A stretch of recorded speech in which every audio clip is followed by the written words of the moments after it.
వక్ఫ్ bill స్థానంలో UMEED bill వచ్చింది. Unified Waqf management, empowerment, efficiency and development బిల్లుగా మార్చారు.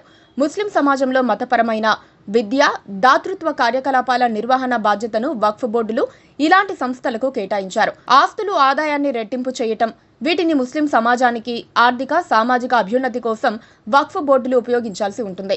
వక్ఫ్ ఆస్తులు, దాన ధర్మాలు తరచుగా మసీదులు, పాఠశాలలు, కళాశాలలు, మతపరమైన సెమినార్లు లేదా ఇతర విద్యా సంస్థలను నిర్వహించడానికి ఉపయోగిస్తారు. 1995లో చేసిన వక్ఫ్ చట్టం ప్రకారం ఈ ఆస్తులన్నిటినీ రాష్ట్ర స్థాయి వక్ఫ్ బోర్డులు నిర్వహించాలి. ఈ బోర్డులో ప్రభుత్వం నియమించే వ్యక్తులతో పాటు ముస్లిం ప్రజా ప్రతినిధులు, స్టేట్ బార్ కౌన్సిల్ సభ్యులు, ఇస్లామిక్ స్కాలర్లు, వక్ఫ్ ప్రాపర్టీస్ మేనేజర్లు ఉంటారు. కాగా దేశంలో వక్ఫ్ బోర్డులే అతిపెద్ద భూస్వాములుగా ప్రభుత్వ లెక్కలు చెబుతున్నాయి. దేశవ్యాప్తంగా దాదాపు 8,72,351 వక్ఫ్ ఆస్తులు ఉన్నాయి. ఇవన్నీ 9,40,000 ఎకరాల్లో ఉన్నాయని, వీటి విలువ 1.20 లక్షల కోట్లు ఉంటుందని ప్రాథమిక అంచనా ఉంది. వక్ఫ్ బోర్డుల ఆధీనంలో ఉన్న భూములను సక్రమంగా ఉపయోగించుకుంటే వాటి మీద ఏటా 1,20,000 కోట్ల రూపాయలు ఆదాయం వచ్చేదని కమిటీ అంచనా వేసింది.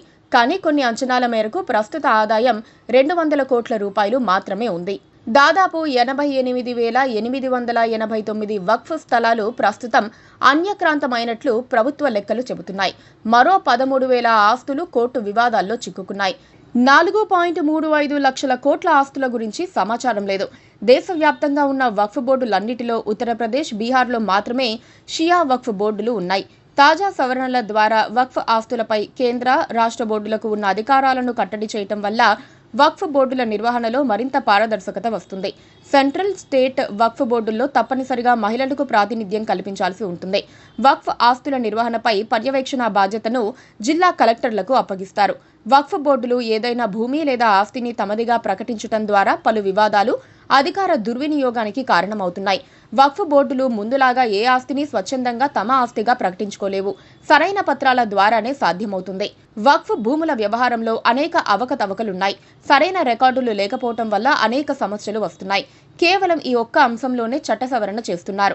వారి మత వ్యవహారాలు, ఇతర విషయాలపై వక్ఫ్ చట్టంలో ఎలాంటి మార్పులు లేవు. ఇప్పుడు ఈ చట్టం వల్ల పక్కాగా ఆస్తులపై చట్టబద్ధత వస్తుంది. దీనికి సంబంధించి చట్టంలో వెసులుబాట్లు కల్పించారు.